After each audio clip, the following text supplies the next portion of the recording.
Welcome to LOA Today. I'm Walt Thiessen. With me today is financial advisor Jody Lynn Craven. This is your daily dose of happy. We are so happy you decided to join us today. And today is actually going to be a double daily dose of happy. And the reason we know we're going to be able to do that is because we have a guest today who is literally the happiest man on earth. How do I know this? Well, he told me so, and I believed him. Now we're going to find out what happens when you combine the happiest man on earth with your daily dose of happy. The one thing I do recommend is this: we do not make any guarantees that your electronics won't blow up, that things won't go crazy, that all of a sudden amazing things. We don't make any guarantees that none of that's going to happen. If it does happen, please report it to us. We'll be happy to try to do what we can to compensate. But no, I'm just kidding. No, this is going to be fun. And Jody, we always have a good time, right? We always have a daily dose on here, right? Yes. But can you imagine that it's actually going to get happier? I know. I was going to say, put on your helmets, ladies and gentlemen. Right. Buckle up your seatbelt. Exactly. It's going to be fun. It's going to be cool. So his name is David. No pressure on my part. No, none whatsoever. This is going to be easy squeezy. So David Cope, like so many people, has had his crash and burn moment. About 20 years ago, he went through a devastating divorce and suffered from some chronic autoimmune disorders. And then he turned it around. And that's the story he's going to be starting off with today. So David, first of all, welcome. Thank you for joining us today. And how are you doing? I'm happy. Well, what a shock. I'm having a good day. Yeah, my dad taught me every day is a good day. Some are better than others. That's a good philosophy to live by. Good. Yeah. Yes. I like that. It's kind of like every day is a Friday. Yeah. Every day is just. See, when you're happy, you don't differentiate between the days of the week, because when you feel good about yourself and engaged in life, it doesn't matter whether it's a Sunday or a Saturday or a Monday, because you're always doing something you love to do, because everything in your life is an expression of yourself. So the days of the week or what I'm doing or not doing is not relevant to me. Though I know when it's a Monday and it's a Friday, and I still look forward to my weekends. But when you have a sense of happiness and fulfillment, there's no differentiation between the days and what you're doing, because even though I'm working, I'm still doing what I love to do. So I don't get up and say, oh, I have to go to work. It's Monday morning. I had a nice weekend.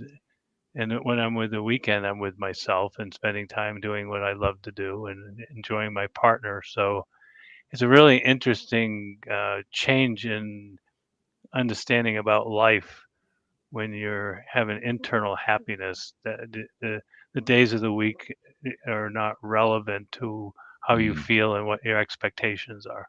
Very true. By the way, we're also blessed because one of our listeners is listening on the live stream. She says she's the happiest woman alive. So we have both the happiest man alive and the happiest woman alive here at the same time on the same show. This show is going to blow up in any second. Yeah, be careful. Yeah, this could get really, really dynamic, which is okay. So anyway, tell us your story. Tell us what happened 20 years ago. Okay, so I've been a businessman all my life, and I got married and have 4 children. And 20 years into my marriage, my wife comes to me and says, David, I want a divorce. And I was devastated because I thought the challenges and issues we had in our marriage were typical and just something you work through. And I'd never imagined her coming to say, I want a divorce. And what happened was my whole life fell apart and crashed, because my self-identity was tied into being a dad and having 4 kids who I love, getting up every morning and being married, and everything I knew about my life collapsed. Mm-hmm. And I went into a deep spiral emotionally. I've always been healthy, happy in the context of, had a good life, worked hard, and, was very grateful for my life. But I went into a very dark spiral of depression, and I was at a place that I'd never been before, and I got an illness that I went to the doctors and they said, David, we're testing, you're fine. But I knew there was something wrong because I was taking 3 or 4 naps a day and I didn't have any energy. I was depressed. And the first time it dawned on me that I thought when you go to doctors, they help you get better, but a chronic illness that I had with no known cure, autoimmune disorder, that's what you go to doctors, they can't help you, Hmm. which was actually a good thing in hindsight because it pushed me to try to find other answers to solve what was going on with me physically. And that led me into this whole new journey of self-exploration, Hmm. which came from the realization that my physical health was directly related to my emotional health, Yes. and my emotional health was disrupted severely by a loss, um, called a divorce and a separation from my wife and my children. Mm-hmm. And what allowed me to do is to have this epiphany that the reason why I got sick and my emotional life was collapsing was because I had a self identity as who I was as a father, and my meaning and purpose was tied into being a dad and getting up every morning and having my children around. And that epiphany led me into this journey of, in hindsight, which is now I call the journey of being happy, and knowing myself as the happiest man alive is because I had to understand that in order to be connected to myself and being fulfilled internally, I could not no longer have external things in my life that defined and created self identities. Mm. So the beauty of the divorce and the challenge of losing all my money and having to get out of my house, not seeing my kids, and going for a very emotionally dramatic divorce and having severe anxiety and diseases, the gift is what we want to see, was it pushed me into a whole new awareness of myself that was the before the divorce and after the divorce, kind of the life of David. And it kind of was an awakening, and it pushed me into awarenesses that I never would have had if I hadn't been to the bottom of my feeling of myself and seeking answers. That I went to spiritual teachers, I went to um, doctors, therapists, alternative therapists, everything you could name spiritually, physically. I went to find answers, and I could not find an answer that would solve my problem. And in this search, I found out that the concept of searching outside of yourself for answers is a very problem. Why we never find the answers, Right. because the answers are always within ourselves. So Yeah. once I knew that and stopped looking to others who I thought knew more than me, they were experts, and I realized either what what they're teaching wasn't working, or or or I was not doing it right. So I had to make the realization it wasn't me, it was them. Not in a pejorative sense, but I had to understand that everything everybody teaching wasn't doing the very thing that they thought they were teaching. And I had to understand that I wasn't doing it wrong. And that's not why it was working. It's because what they're teaching doesn't work. So what that did is it pushed me to propel me to find my answers inside. So all of my answers now work because they solved the problem that I didn't know that I was looking for. And the problem I was looking for was me. And I was searching for answers in spirituality and self-help books and meditation and every place else, law of attraction, every place else but me. So when I found myself, meaning I learned how to connect with myself, then I actually developed a self, and I got to know who I am, because when we have self identities and we have attachments to our children, our being a grandparent, our jobs, our money, then we're not connected to ourselves, because of the very nature of attachments and self-identities are, this is not who we are, it's who we become to know ourselves as kind of the false self. And until you discover your true self and connect with you and build a relationship, there is no self. The self um, is lost in the concept of the mind. I hope I'm not getting off track too much. No, you're doing fine. So we live in the mind. The mind is a construct created by the brain, which creates our false self by taking our life experiences and weaving them together.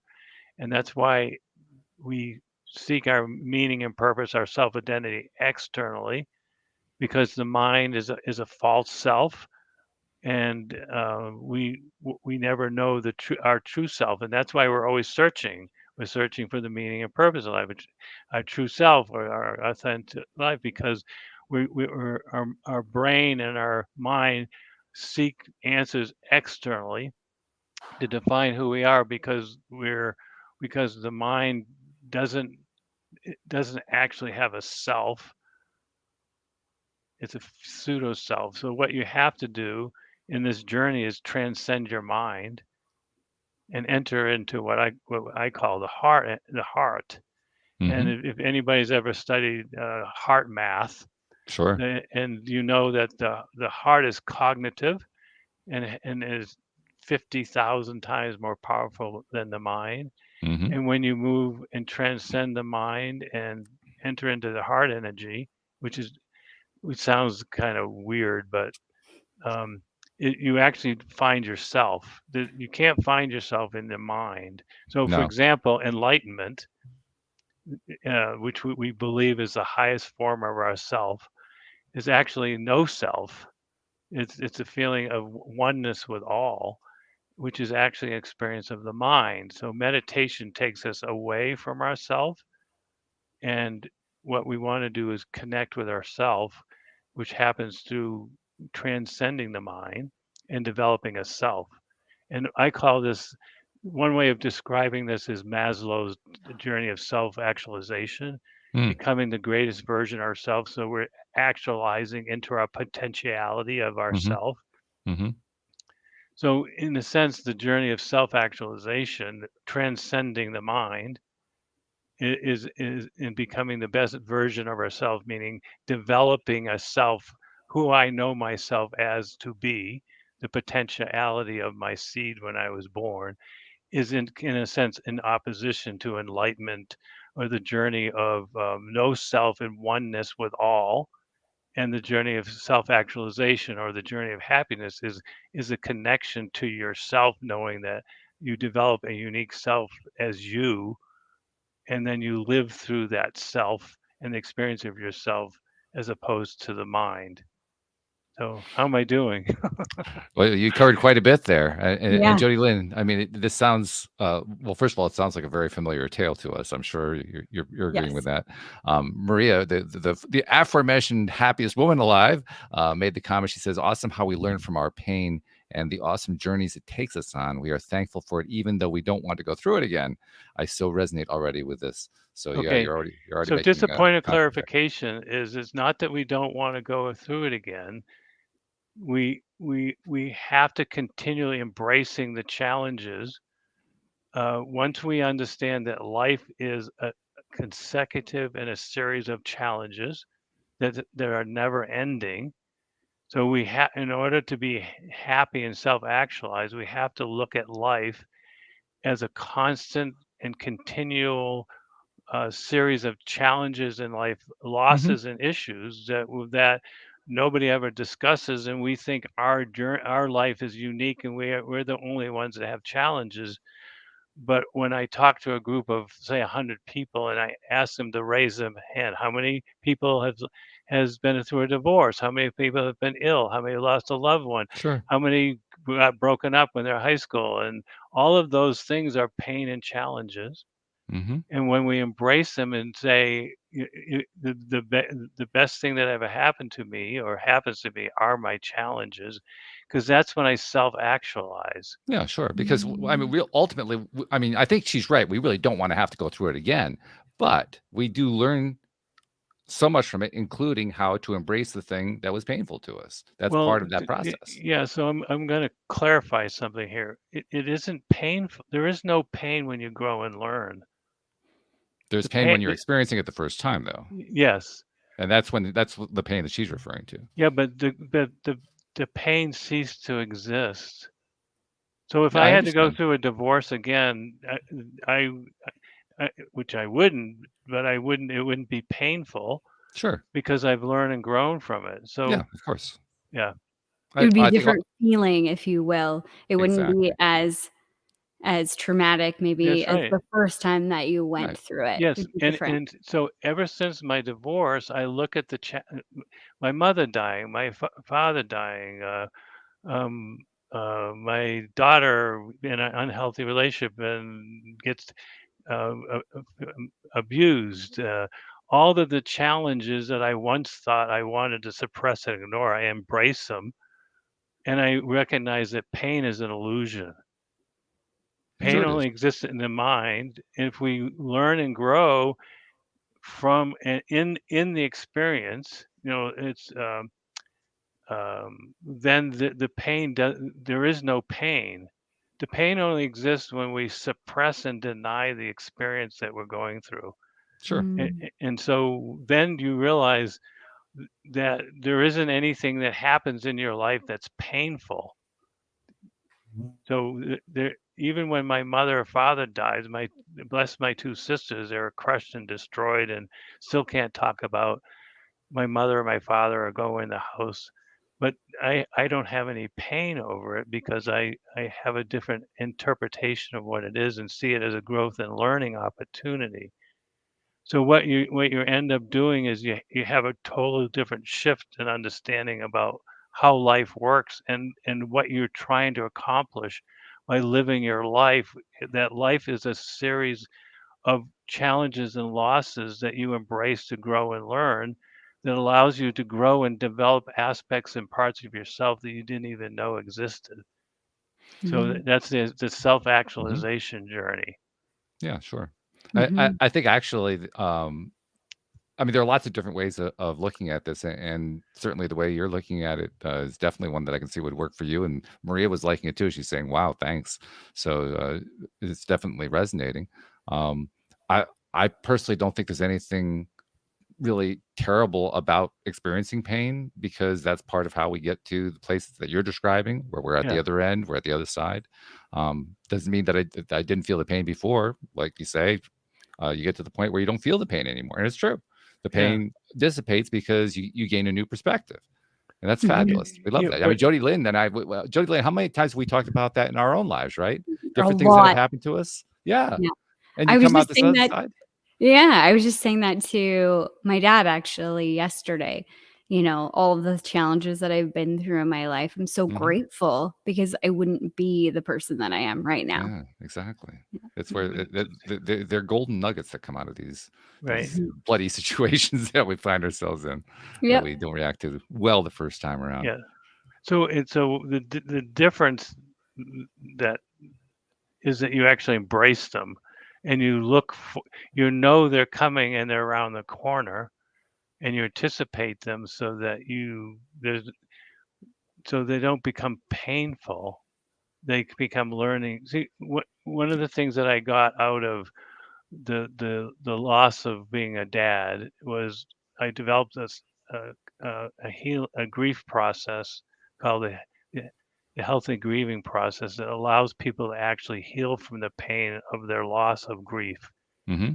And I taught therapists for many years, and there is no um, therapy that allows people to heal from the pain. All the therapy does is suppress it and teaches us how to do things in our mind that allow us to no longer um, um, experience the pain. So we think of things that remind us of the good um, experience of ourselves. So and I know, Walt, you rolled your eyes up a little, but I spent years. Well, it wasn't so much that I rolled my eyes up. I was thinking, well, I wouldn't want to say that all therapy doesn't work because I didn't say that I it doesn't work. I well, said well, that. well. Let me finish what I'm saying here, okay? Yeah. I hear what you're saying, but hear me, okay? Yeah. What I'm trying to get to here is therapists are often, and actually the good therapists are in the business of not trying to paint one way or another for their clients what is it the Incoming clients are call. going through. They're simply Incoming. trying to help guide them through to the point where they're able to release pain, where they're able to release frustrations and do the growing that they want to do. That's what a good therapist does. Yeah.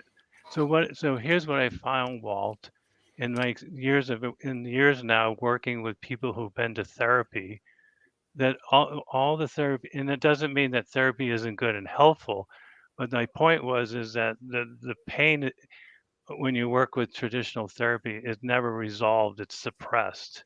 I don't think And that's true, though. well, I don't think that's true. I don't think it's an accurate representation. That may be true in certain cases, but a good therapist will actually lead the person through the grieving process until they're able to get to the point where the pain isn't suppressed, it's just released. Releasing isn't the same as suppressing. Okay, so my experience, Walt, is different. Actually, in the field of grief and loss and working with hundreds of people who've been to therapists, I've yet to find one person who has resolved their grief. And I know that because once I bring the grief up, the pain comes right back and it can be re-stimulated and they can relive the pain again. So what the goal is that it's not suppressed and that the pain is gone. And that my experience has been that while they're well-meaning and a therapist, that there's a special understanding that allows a person to resolve grief that traditional therapy, because I trained many therapists who were specialists in grief and loss, who were very good, that took the course that I taught, and they all shared with me that it was totally different than anything they've ever done before. Mhm. The only reason why I'm bringing this up is that it's in order to be happy, you have to resolve the pain in your life. You can't be happy and manage in suppressing pain, because pain and happiness are incongruent. So in order to be happy, you have to have the resolution of the pain that you had in your life. And that's the journey of self-actualization, to realize that pain is actually an illusion that doesn't exist. It's created by the mind. Sure. Because pain and happiness are the opposite ends of a spectrum. And as long as you hold on to pain, that pain is always an underpinning in how you see and interpret your life, that is experiencing how you feel about yourself and how you perceive and understand the world. So if you have suppressed pain, it creates a filter and a perspective that's always there. So for example, if the pain is suppressed, you go into a relationship with somebody because you've been hurt by the past gentleman or woman, and the pain influenced your ability to love again and to have an intimate relationship with somebody, because you know the pain is there, that you might get hurt again, so you hold back into your life and you don't fully experience yourself in the relationship because you're afraid of getting hurt. So in order to love again in a new relationship, you can't have the pain to bring forward, because the pain always limits yourself and your experience in all relationships, because the mind wants to prevent us from being hurt. It's that the first time we get hurt and broken up, our mind says, I'm never going to go through this again. And that's always in us and always interferes with all relationships. And we wonder why we don't have intimate and loving relationships with people truly. And it's because of that pain that we've held on to that influenced us and says, and an unconscious level, I'm not going through that again. I'm not going to be intimate and open my heart up because I know I'll be taken advantage of and be hurt. So I'm going to go into this relationship and carry forth that unknowingly pain, so that I protect myself and my heart from having hurt and pain, and we unconsciously go through life living that. Unknowingly, it's influencing every relationship that we have, and why we don't have loving, intimate relationships with the people where we care about the most. So Jeffrey's asking a question in the live stream. He says, "Do we need to learn how to appreciate the heartbreak?" Well, we want to value the heartbreak and realize that it was a gift. So in part of the grief and loss that I teach to heal, you have to see the gift in all of your losses. It can't be a gift that says, "Oh, I have gratitude for what happened to me," and I can see that it actually has to be a deep um, understanding at a very heartfelt level of how you grew and learned, and why that was a good thing that happened to you. And when we can see the gift into it and embrace the gift, not from an intellectualizing, you know, which is what the mind does. There is no healing of grief and pain in the mind. The mind only what the mind does, it repositions it and suppresses it, so we think we've dealt with it. That pain is actually healed from the place of the heart. The heart energy is what heals pain. The mind can't. The mind wants pain, and creates the pain, which allows us to be limited and live in the perspective of our limiting experience of ourself and our beliefs and our patterns. So pain is a very important piece to keep us in our comfort zone, to keep us small and hiding, not to be the best version of ourselves.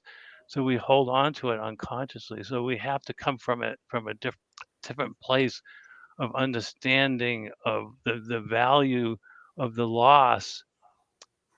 So as a part of growing and being, I worked with a gentleman that lost a 9-year-old child. He said, "How can I see the gift in losing a 9-year-old child? That's not possible." And that's what the mind says. There's no gift that ever that can take the pain away from me of losing a 9-year-old child. And this was 15 years later. He was still crushed. His marriage was in turmoil over the loss of his child. Not 15 years later, he was still in pain. And I helped him see the gift of his child dying, which was bringing the family together. The other children had an opportunity. They have an opportunity to come together. And he finally saw the gift and saw that why in one perspective, why did God bring this experience to myself to learn Mhm. and heal from? And what was his plan? One way of understanding it. And then when you can see that, the pain was gone, and he was able to go back to his wife and and work on the relationship, and the pain subsided, even from the pain of, for example, of a child dying, which is one of the most difficult pains to understand. Why did this happen to me, and what's the gift of a child dying? So Jody Lynn, when you're listening to what David is saying, what parts are resonating the most with you? What when you hear the message, where are you picking and say, "Yeah, wow, I'm really on board with that." Yeah, it's so interesting because I've been through a lot of traumatic things in my life, Mm-hmm. and we've talked a lot about them on the show because I'm Sure. very open with that. Not all of them, but some of them. Quite a few though. Some of the highlights. Yeah, but I'm sure, the longer we're on here, the more I'll spill all my guts. And it's that concept, I think what you're getting at, David, of appreciating and seeing the gift in something that has happened to you, that has been traumatizing or really difficult or whatever. It's very difficult to explain a lot of times. But for me personally, I feel it from that heart space, from my heart what you're saying, what you're trying to say, because I've been able to get to the other side with these traumas for myself and look at other things like you were talking about, bringing the family together. And that's, I always look at things from a 10,000 view perspective, so I can see those things a little bit easier than most. But I know a lot of people struggle with this. So I understand the concept that you're talking about. And I think it's interesting because we get stuck on words. So like seeing that it was a good, people are like, what? That's awful. How could you ever say that? That's not possible. But we have this unique relationship with our words where we say things and we're so attached to what they mean to us that we can't get past that. So for some people, it might not be the word good. I can't put good and my child dying in the same sentence, but you change the definition of good, that it was okay. And it's almost like the spiral that we always talk about, Walt. I think it's Abraham Hicks' spiral of, I don't remember what it's called, but that the emotional guidance scale. Thank you. The emotional guidance scale, and moving your way up that ladder with that experience to better feeling. So that resonates. So let me just, I'm going to challenge you, Jody, Lynn, and Walt, just to help you understand perspective. The first comment I'm going to talk about is why do you still say you had traumatic experiences, and why is it still hard for you to talk about your traumatic experiences if you've healed?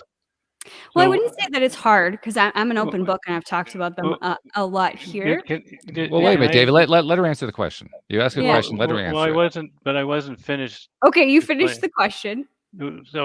So my point is you said no. You can't make a point. You ask the question, let her answer it, and then you can address afterward. But okay, good. You can't pre-answer the question for her. No. What I'm trying to say is, she said I haven't shared all the things yet, and eventually I will share them. So what I'm trying to say is, why aren't you sharing all of them, and why do you keep some more that you still don't feel comfortable sharing because it's uncomfortable?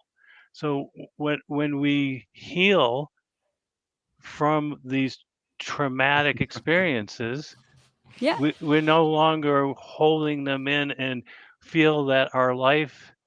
Well, I don't understand why you're laughing at what I'm saying. I'll be happy to tell you why I'm laughing, because you don't let her answer a question. No, you start off wait a minute. You start off asking a question, and then you express the question, and then before she has a chance to even say anything, you start explaining the answer to the question. Well, okay, that's not the way a conversation works. Okay, I'm sorry. Okay, excuse me. I apologize.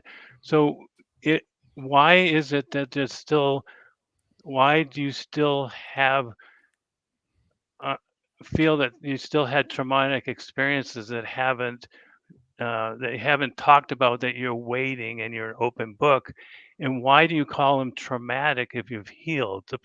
The problem with stop. Okay, good. Let her answer. Okay, Let her answer the question first. Okay, before you go any further. Okay, thank you, Walt. I'm gonna try and self-evaluate a little bit with this whole concept. I call them traumatic experiences because I'm quantifying, I guess, the depth in other people's minds. The things that I've been through would be classed as a traumatic event. So I think that's why I used that word. For me, they're not, I don't have that trauma response around them anymore. That's why I talk about them openly. In terms of why I haven't talked about some of the things that I've been through openly here, is just the opportunity to talk about them would be kind of coming out of left field in our conversation context. And that's why I said I would talk about them, or I probably will talk about them, given time on this show. Okay, thank you. That's helpful. So for the listeners, the problem in therapy of, and we're defining the experience that we have in life as traumatic. Mm-hmm. There's a problem with using the term traumatic in therapy, because traumatic makes it suggest that the experience of yourself by definition is unique and unusual.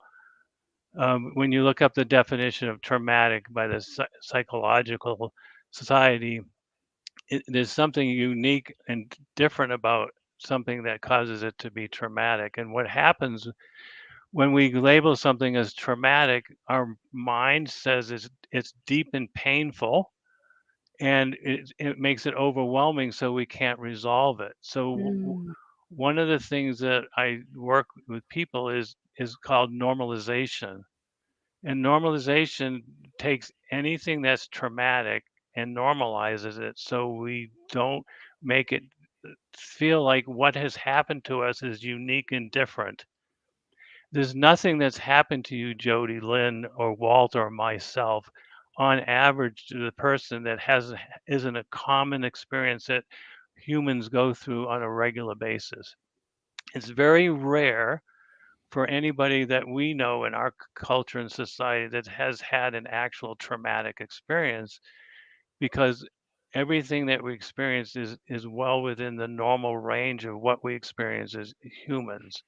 So when we normalize it, we can actually deal with it and resolve it. But when therapy calls it traumatic, therapy would call a divorce a traumatic experience. And they call the death of a loved one a traumatic experience. But all of those are normal human experience, and we can't resolve them psychologically when we make them um, uh, traumatic. And for the way the person feels when they make something traumatic, it's big and hard and difficult to work through. But the truth is that there's very few of us that's ever gone through something actually traumatic. And that when we normalize it, which is a very common psychological issue, we can actually work through it and resolve it, so we don't have to carry it into the future as Mhm. something that we went through that made our life difficult or challenging. We realize it's just the normal experience of being human, and that everything we go through that we think is traumatic is actually the very thing that every human goes through, regardless of what country or age or what we're in. And then you can actually resolve things because you're not making it special and unique to yourself. Okay, So, I've got more follow-up questions then. okay, thank you. Okay, number one would be, what if it is traumatic? Like outside of the scope of the way that you've just defined it. Okay, give me an example of a traumatic experience. When I was 11 years old, I was molested. Okay, so that's not traumatic, Okay. because in my definition, because I was molested too when I was Right. 5, and So it's more normal. yeah, 25% of all children have been molested. So So that I means have a question I need to ask right here. If that isn't traumatic, what is? Ooh. traumatic is something that it is, and this is by the American psychological definition of traumatic, is something that's rare and unique. So traumatic would be, I go to another country and I get bombed in Ukraine. I've never had that experience. It isn't normal for me to be bombed in the United States of America.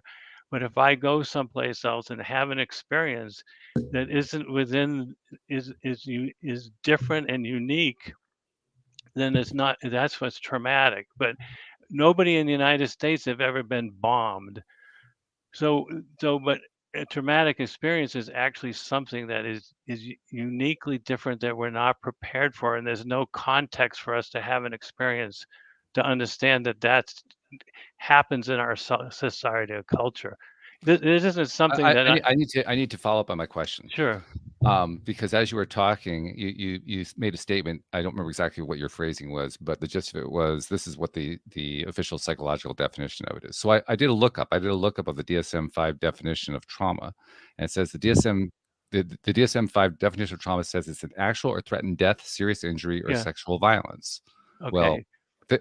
molestation is sexual violence, so it sounds to me No, like trauma does actually cover no, sexual violence. yeah, but most sexual, what you and I most likely wasn't sexual violence. Sexual violence is a is a is when let's say I'm a man and I go down a street in the dark and somebody jumps me and I'm unprepared and they violate me. That's sexual violence. Uh, Being abused by a family member is not sexual violence. It's sexual I don't think I abuse. agree with that. I don't think I agree with that. It's Well, because it is a violation, and I think that yeah, there's a little problem with separating the word violence from violation. well, they're two different words. They're different Violence is words, but there's a lot of overlap between them, and trying to say that they aren't really that no, they're they're very, two, very different is a little bit that's a no, bit they of a are stretch for me. different. Not all sexual abuse is violent. They are violated, but they're not. It's not Mhm. violent. The sexual abuse that I went through by my nanny wasn't violent. It was actually very soft and sensitive, and it was in a place in a bedroom, and it was not violent. I was violated, but that's the most common sexual abuse happens in that context. Doesn't make it right. But what I'm saying is if 25% of children are sexually abused, is it in the concept is not traumatic because if Jody Lynn and I both have happened to it, and other people say, well, I was sexually abused, then you normalize it to realize, oh, if 25% of people have had it, then it doesn't make me something bad didn't happen to me because it's a very common experience that we have in our culture and society. It doesn't make it right, but it So if 100,000 people were killed on Hiroshima all at the same time, it was common. no, that would have been traumatic because they But were living. it happened across the society. No, it was traumatic to the people at Hiroshima because they've never been bombed and nobody ever bombed Japan, and it was totally unique experience that they never could predicted. If you live in Ukraine now in Kiev, the bombings aren't traumatic now because they begin to used to live with it and they understand the nature of it. So it's not traumatic and they live to accept and embrace the reality of it. But if I was bombed in Denver, that would be traumatic because it's so unique. The first time that somebody was bombed in the capital, Ukraine, was traumatic, but when it happens on a regular, consistent basis, it's no longer traumatic because you understand this is the norm. Okay. So it doesn't So make any of these things right, but No, of we're not saying course. that they're right. Yeah. Yeah. So in defining them differently, traumatic versus not traumatic, or saying normalized is normal. normalizing. Yes, thank you for the words. That So in normalizing it, what is the benefit to that? Like, what's the next step? Like, right. why would you want to normalize that? Yeah. So the concept of normalization is to make your experience that you had within the range of human experiences that is common, so that you don't make it something that is rare and unique to yourself, which then you carry forward because it can't be resolved. So the purpose of normalization is to see it's a common human experience.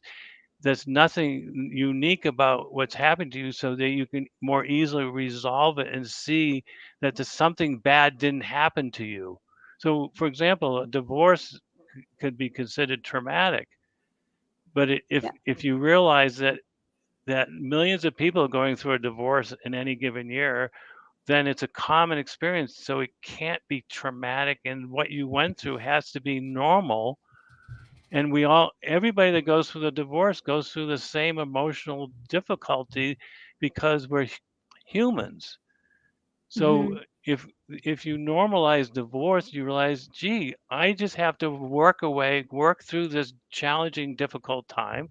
What I'm going through is no different than anybody else has ever gone through a divorce. So don't make this more difficult and challenging than it has to be because it's a normal thing. It's uncomfortable. It's unpleasant. I don't enjoy going through it, but I'm not having the only experience. Most people think their divorce is the worst ever of any divorce, and their hardship and pain was more difficult than anybody. That's what we do in the mind. That's what makes it traumatic. But No, I'm not sure that's entirely true. I think what actually goes on when we go through something like that is we think it's the worst thing that's ever happened to me. We don't yes, but necessarily that's the compare it to problem. everybody else. We don't necessarily Yes, compare it to everybody else. but that's the problem, Walt, is that the worst thing that ever happened to me. Normalizing says it isn't the worst thing that ever happened because it's normal. We only make it the worst thing happen to us when we think it's unique, unusual to us. But when you Mhm. normalize it psychologically, we then realize what I'm going through isn't the worst thing that ever happened to me. It's a normal thing that happens to everybody. It's a different shift in perspective. It doesn't mean it isn't difficult and hard, but normalization says what you're going through is normal, and we all feel the same way. We all have the same challenge. So yes, it's hard and difficult, but I can manage my way through it much better if I know this really isn't a hard thing I'm going through, that it's normal and it's part of life. And half of everybody in the United States goes through a divorce. So then you don't make it so emotionally challenging and difficult that it takes you years and years to get through it, thinking this is the most difficult thing that ever happened to me. You realize, oh, this is just a divorce. It's uncomfortable. And this is what happens as a grown up adult. And I'll work my way through it the best I can. Because I've worked with many people who go through divorces and they think it's they can't get through it. The emotional pain is so great. I'll never feel like I ever felt again. And they drag this out for years because they make it like the worst thing that ever happened to them. And I'll never have my life back again.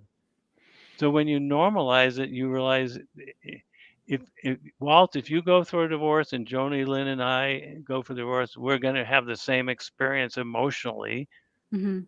And some can be relatively more challenging, but a divorce is a divorce it's not fun, it's difficult. But if you've been through a divorce and you sit down with somebody, we all share the same experiences. Mhm. No experience going through a divorce is unique.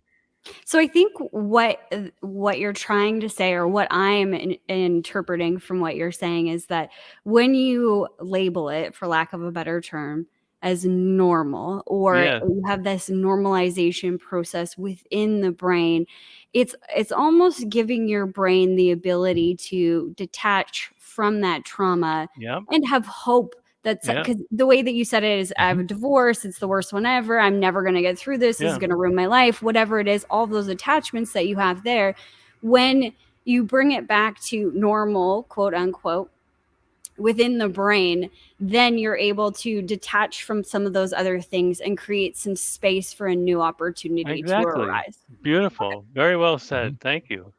Mhm. And, No and, problem. and Good. yeah, Very Yeah. good. That was good. That was a nice summary. I like the way you did that, Jody. yeah. Jody Thank Lynn, you. excuse me. I'm trying. I used to call her Jody all the time, and then she said, "Well, I like Jody Lynn better," and so I'm trying to retrain myself. Jody Lynn, not Jody. Well, it helps It's me, Walt, because her name is up there, and at least and now I know how to spell it. So Oh thank yeah, you, well yeah, Jody that helps Lynn. too, right? But I just look at her and I think, well, that's Jody Lynn. That's who that is. Yes, that's Jody Lynn. It's it's part of that okay. labeling process. That's really what we're talking about here. We're talking Yeah. about how do we label things? How do we Yes. think about them? How and what Yeah. emotions do we attach to the words that we're using and the concepts that we're using? And Yeah. to what degree are we able to look at those things? Look is kind of a funny thing. We have these ways of expressing things that are physically based because that's the way our language is structured. But looking at them from the heart, looking at Yeah. how do I heart look at this? How do I heart Mhm. experience this? Yeah, That And I think it's really hard with it the is. definitions that we have. Like, I mean, okay, you tell somebody who was molested when they were 11 years old, whether it was violent or nonviolent, like everybody goes through that. It's no big deal. And I know that's not what you said, no, David, that's not what I'm but No, saying. no. It's not. but I Yeah, know that's something that could be interpreted by someone. And I know that's sure. not what you're getting at. That's why I summarized, because we often run away with the definitions that we have in our mind and Right. what it means to us to class certain things this way. But I get what you're saying. It gives us the space, bringing it back to normal, gives Yeah. us that space to see It doesn't mean new it wasn't opportunities. a horrible thing and should never have Mhm. happened. Yeah. I mean, how do we move beyond and not carry it through the rest of our lives and say, my life turned away out it did because I was molested when I was 5 years old, and that's what people do. Yeah. We use it as a victim story that prevents us from being all we can be, because now we have an excuse. Oh, I was abused when I was 5 by my nanny, so I'm never going to feel loved and safe and protected in a relationship with a woman again. Mm-hmm. Yeah. But Very true. that's not conducive to me growing and learning and taking responsibility for my life. So I have to heal and move on from it. And one of the ways you do that is to normalize it, meaning it was a horrible thing that happened to me, and my nanny did a terrible thing to me, but I can't hold on to the pain of what happened to me, because it will influence every aspect of my life, unconsciously or consciously, and I have to move beyond it if I want to have a healthy, happy life. I can't carry on that I was molested when I was 5, because I've worked with people who were molested as children, and they're 60 years old and they still use it and say, I'll never be the same. My life can't be the same because I was molested by my uncle 3 times when I was at his house. Mm-hmm. And of course, it's a terrible thing, but we have to find a way to move beyond the pain that we have in our life so that we can embrace life fully without having it holding us back as a reason why that we don't want to live our life fully. So, So I'm curious to know one other thing. We're kind of running low on time, so it's probably okay, going I'm to be my sorry. last question. I'm not sure about Jody Lynn's last question, but my last question is going to be along this line.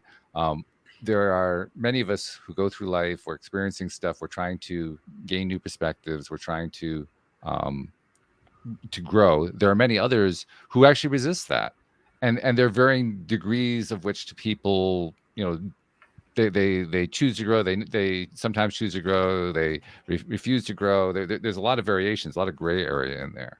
But the one commonality that I see, that I experience, is that it really comes down to whether or not they're willing to take on new perspectives. That the people who are least willing to grow are the ones who are least interested in a new perspective. The ones who are most willing to grow are the ones most interested in new perspectives. And then there's all, the varying shades in the middle. So my question for you is, to what degree are you finding that the willingness to embrace perspective, particularly new perspectives, is involved in the normalization process that you're talking about? Yeah, that's a good question. Well, and it not everybody wants to be healed, and unfortunately, the way the mind works, we want to live in a victim mentality that we use to keep us small and hide in life. So there are some people that are naturally drawn to taking responsibility. I am where I am today based upon the choices and decisions I've made, Mhm. and I want to be a product of my choices. And I don't know whether you're born that way or not, but like you said, there are many people who live with a victim mentality. I'm a product of my circumstances. And when we live from that place, they don't want to see new perspectives and they don't want to change, because they want to hold on to their victim story, because they use it to keep them small and hide in life, because they're scared of being their true self and being all that they can be, because what their mind says, don't be all you can be, and don't go out in the world, because you'll be found out as a fraud, and you'll run into your limitations, your false self, and you'll fall down and be a fool. And so let's play it safe. So we hold on to our victim story. You have certain people have the capacity to normalize and want to heal pain, and other people can't. In working with people, I have no control over it. But what I try to do, try to find people who are open-minded and heart-based, who have can understand and see that life is a place to grow and learn. And those are the people that are willing to see new perspectives, and that is not in a pejorative way. There's nothing, it doesn't. There's nothing wrong with holding on to your pain and having memorials to remember people. It's just a different way of living. But in order to shift your perspective and want to change and see it, you have to have a mindset that wants to take responsibility for your life and be the best you can be and grow and learn. Is a great question. And I don't want any to sound pejorative, because there's a different path for each person. They're all on their own journey. But as the happiest man alive, the question is, how do you become happy? Well, you don't become happy holding on to pain and being a victim and blaming your past for your circumstances. You become happy by taking responsibility, shifting your perspective, learning to change, and be willing to see and understand new things and get outside your comfort zone and create your life. Thank you. Yeah. So Jody Lynn, you got one more thing before we wrap up? I just agree. I agree with that. Having that ability or that wanting to be open-minded and see a new perspective, and I think that at different points in people's life, they're more open based on what's happened to them. In that moment when I was 11 years old, right after that happened, I was not open to a new perspective. I was not open to any sort of healing. I didn't have the tools for it, didn't have the capacity for it. And I'm so thankful that I went through that, because my capacity to love, forgive, have compassion for myself and others, and that came a lot from that experience. So I might not have had it in that moment, but I think we get multiple opportunities throughout our life to decide do. we want to change. Yep. Yeah. And I it's up think to us that's what how we're going to life. respond. That's what Yeah. life is. It's a constant, continual opportunity for us to make a choice of how we want to respond. And it's for those of us, or those that believe in God, or the universe is constantly giving us opportunities that puts in our place to make those choices. And unfortunately, I woke up because of my divorce to be able to understand that's what the universe is doing to me any given day, any given year, and any time in my life. And I had to wake up to see that that's what the universe was sending me to learn and grow. So thank you. That's a beautiful gift to receive. No doubt about that. Hey, before we part company, a couple things. First, if somebody wants to reach out to you and find out more about how you can help them out, how do they find you? Well, thank you, Walt. The best place, I no longer teach the happiness course and how to be happy. I have a woman that works with me named Karen, and her website is www.ahappinesscourse.com, and she now teaches the journey of happiness, and we have a online course that we have that people can take to open up their journey and shift their perspective. Okay, very good. So we'll make sure we include a link in the show notes for that.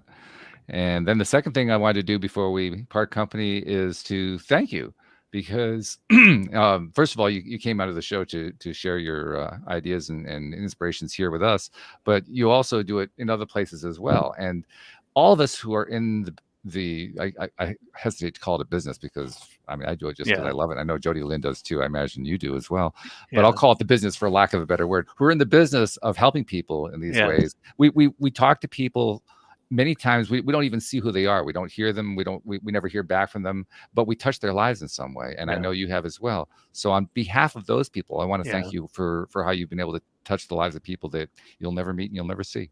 And thank you, Walt and Jody, for giving this opportunity. As I said earlier, I don't get to share my journey very often because it's private, and the mechanics that I went through. And thank you for this opportunity sharing. And I hope I have touched somebody's life in a way that might make a difference for them. So thank you for your podcast. Jeffrey said so right in the live stream. He said, "Thank you for the healing. Thank you for the catalyst." So the answer to your question is yes, they did. Great. There it Thank is, you. right there. So good stuff. Good stuff. Jody Lynn, what do you think? Did we hit the peak again? Yeah, of course. I'm always learning something new and expanding. And, for me, this conversation, honestly, truly 100% transparency, because I've never talked about that topic in this public kind of setting. Friends, family, colleagues in my coaching business, sure, but never on like live TV. Right. For everybody to hear, right? And not because I didn't want to, but I was waiting for the opportunity where it made sense to do so. So, but even that, just sharing that is peeling back another layer and allowing myself to see if there's anything else that needs to be healed there. So thanks for the opportunity. That's great stuff. All right. So thank you, David Cope. Thank you, Jody Lynn. Thank you to our podcast listeners everywhere. We will see you all next time here on Okay. LOA Today. Goodbye, Thank everybody. you. Well, goodbye.